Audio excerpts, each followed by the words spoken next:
ভূমিহীন ক্ষেত মজুর যারা রয়েছে, যে সমস্ত কৃষকদের ভূমি নেই, ওই সমস্ত কৃষকদেরকে কিন্তু মুখ্যমন্ত্রী মমতা বন্দ্যোপাধ্যায় আগে ঘোষণা করেছিল বছরে 2,000 টাকা করে দেবে, রবি মরশুমে 2,000 এবং খরিফ মরশুমে 2,000, টোটাল বছরে কিন্তু 4,000 টাকা দেবে বলে ইতিমধ্যে ঘোষণা করে দিয়েছে।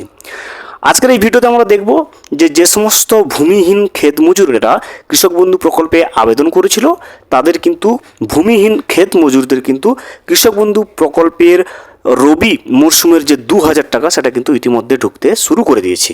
সেই বিষয়টা কিন্তু প্রমাণস্বরূপ ব্যাংকের স্টেটমেন্টের সাহায্যে কিন্তু আমরা চেক করে নেব।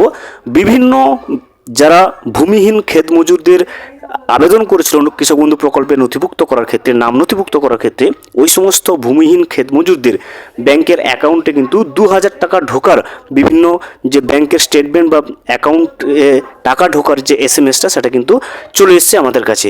তো এই ভিডিওতে আমরা কিন্তু প্রমাণস্বরূপ দেখে নেব সেই স্ক্রিনশটের সাহায্যে। ভিডিওটি বিস্তারিতভাবে দেখে নেওয়ার আগে ছোট্ট একটা অনুরোধ, যদি চ্যানেলে নতুন হয়ে থাকেন অবশ্যই চ্যানেলটা সাবস্ক্রাইব করে রাখবেন এবং নোটিফিকেশনটা অল করে রাখবেন এই ধরনের সমস্ত আপডেট সবার আগে পাওয়ার জন্য।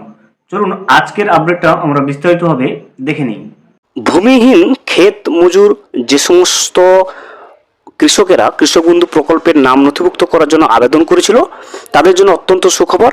ভূমিহীন ক্ষেত মজুরদের ইতিমধ্যে রাজ্য সরকার তরফ থেকে কিন্তু রবি মরশুমের টাকা ঢোকা শুরু হয়ে গেছে।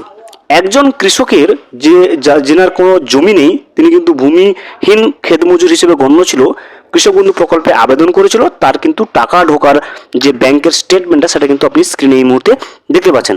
এখান থেকে দেখবেন এই যে এসএমএসটা, your claim of ₹2,000 other grants is released from Asansol to Treasury and is scheduled to be credited to bank account number on 9/3/2026 WBIFMS।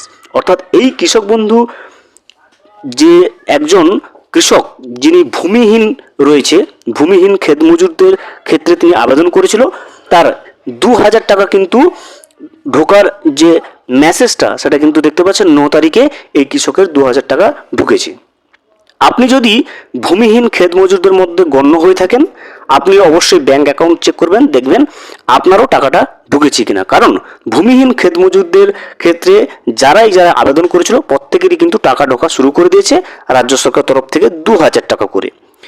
আপনি যদি একজন ভূমিহীন ক্ষেত মজুর হয়ে থাকেন এবং আপনার টাকাও যদি ঢুকে থাকে, এভাবে যদি আপনি মেসেজ পেয়ে থাকেন, অবশ্যই কিন্তু কমেন্ট করে জানাবেন কোন জেলা থেকে বলছেন এবং আপনি কবে টাকাটা পাওয়ার মেসেজটা এইভাবে পেয়েছেন। ভিডিওটি সম্পূর্ণভাবে দেখার জন্য অসংখ্য ধন্যবাদ। এখনো পর্যন্ত যদি চ্যানেলে নতুন হয়ে থাকেন এবং সাবস্ক্রাইব না করে থাকেন, অনুগ্রহ করে চ্যানেলটা সাবস্ক্রাইব করে পাশে থাকবেন।